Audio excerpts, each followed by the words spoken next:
The hoodie is out in New England. 24 seasons for Bill Belichick. Robert Kraft and Bill Belichick mutually decided to part ways. We all know what that means. The path had ran its course. It was time for change in New England. They did stay in house, which we will get to another time. Congratulations to Gerard Mayo. But today I want to just check in. Do we think Bill Belichick is the GOAT? Is he the greatest coach of all time? Is there caveats? Is there asterisks? There's scandals. I'm genuinely curious what people think.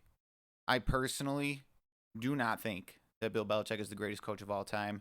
While I do admire what he accomplished, I have to give him props for a lot of what he did in New England.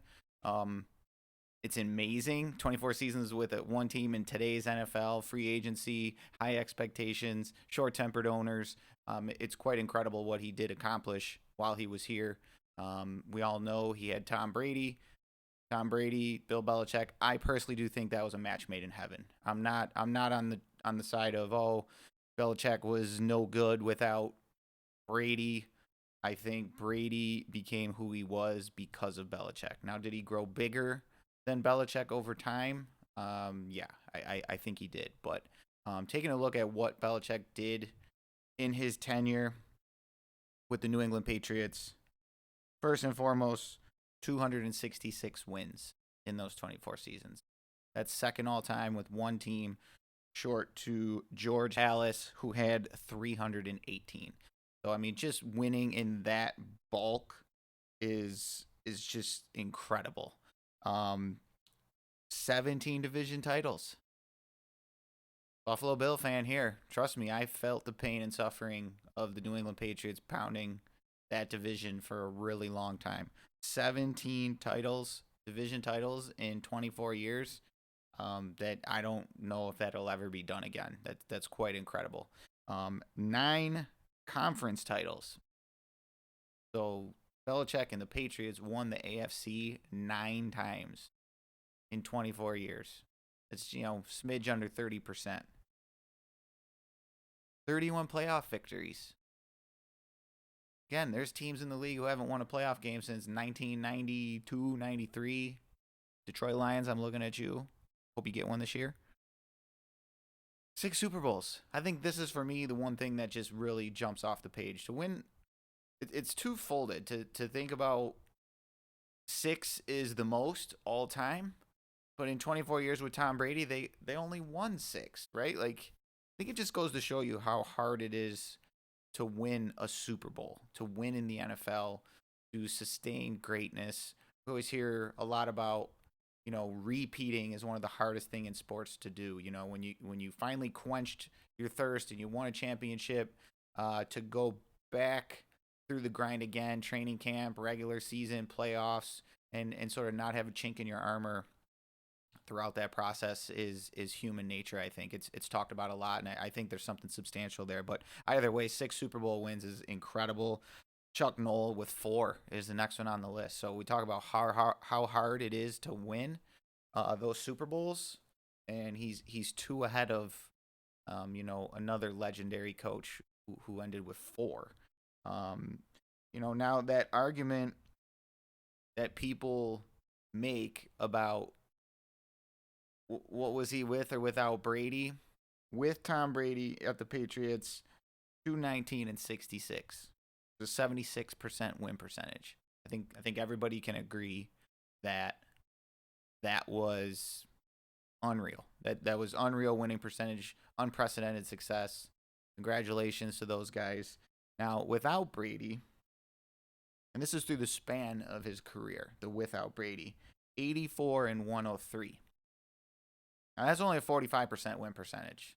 It's actually the 4th worst win percentage for any coach who's coached 150 games or more.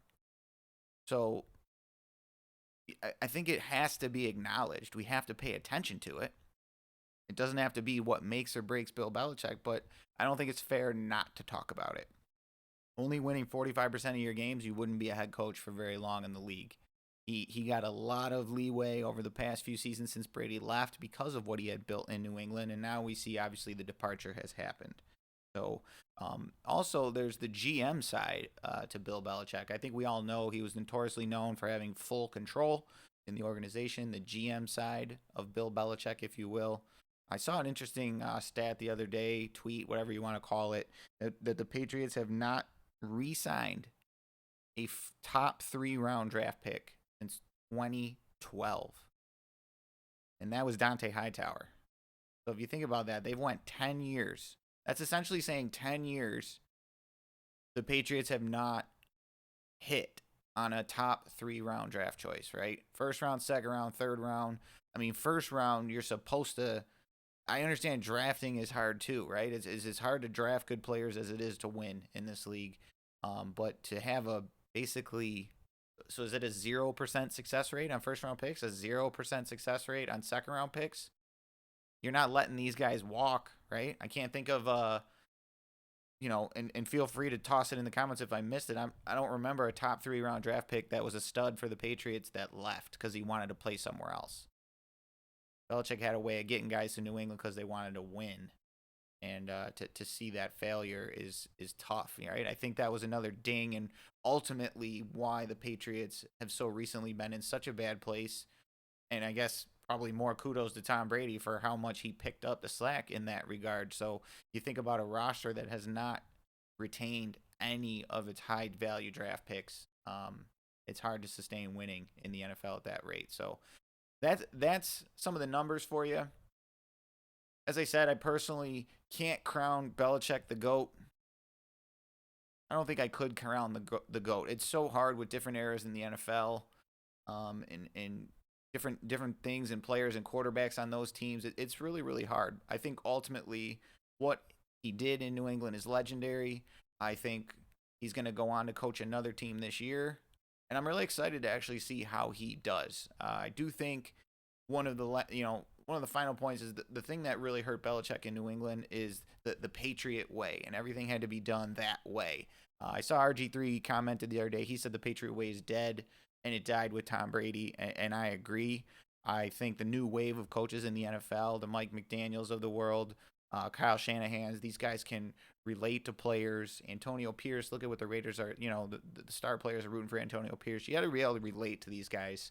I think the boot camp drill sergeant style of coaching is it's gone. It's gone and it's dead.